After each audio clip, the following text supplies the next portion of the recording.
Ganyan. Tapos ipiprito lang na. Nakita mo dun yung recrap sa ano sa Talaksan? Oh, Maganda dun tambayan, no? paggabi. Oo. Pag paano na yung sunset ba, no? Meron kasi doon parang mga tita sikat doon banda. Sabi ko nga kay Kat, di ba, uwi kayo. Mm. Sabi ko, tingnan mo nga kung ang ilog sa inyo sa DRT kung may tubig. Kasi kako, pag linggo, pupunta ako. Oo nga. Di ba dati kami doon saan ba yun? Kaso mahirap daanan doon. Okay lang naman. Sabi ko, punta ako next Sunday. Sabi niya, sige. Pag nandun na yung ate niya. Ayoko, matapobre ate. Hindi mabait naman yung ate niya. Ano yan, takot nga yung kay Kas. Ngayon nakako tayo, magsama na tayo maliligo.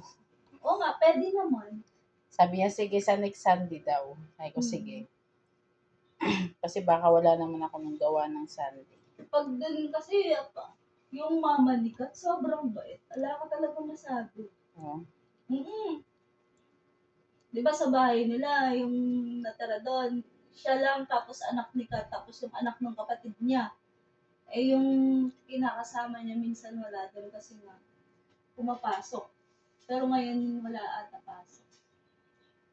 Doon, kasama, yun lang. Kahit naiwan mga anak, siya yung taga-alaga ng mga apo niya.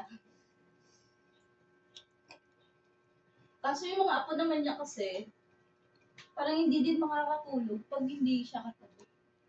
Nasanay na din. At pala dinamihan ko, madami pa naman tong mushroom. Ulitin ko.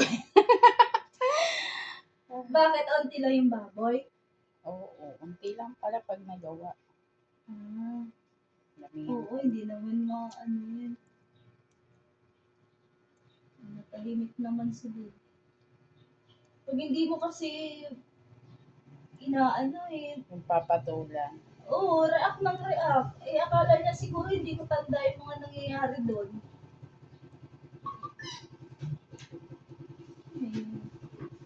Sa kabila yan. Kanina hindi na nga pinapansin. Ingay ng ingay sa GC.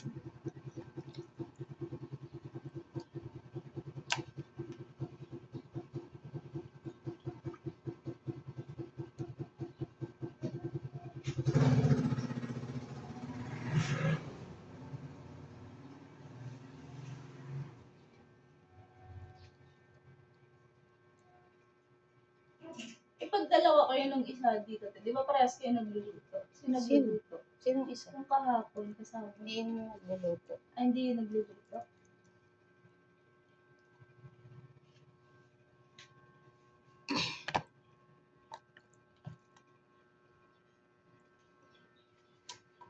Pag yung isa namang kasama ko, yun yung kaibigan ko nagluluto. Tulungan na lang kami. Tapos, tulungan din kami sa baba. Sa loob.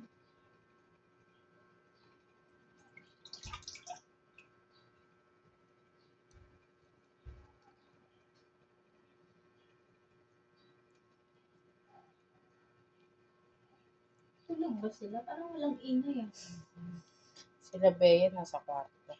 Oo nga, nung nagwalis ako doon si Grace Paano binuksan ni Grace aircon? Yeah. Kaya nandun. Sabi ko kaya ka pala. Hindi din sila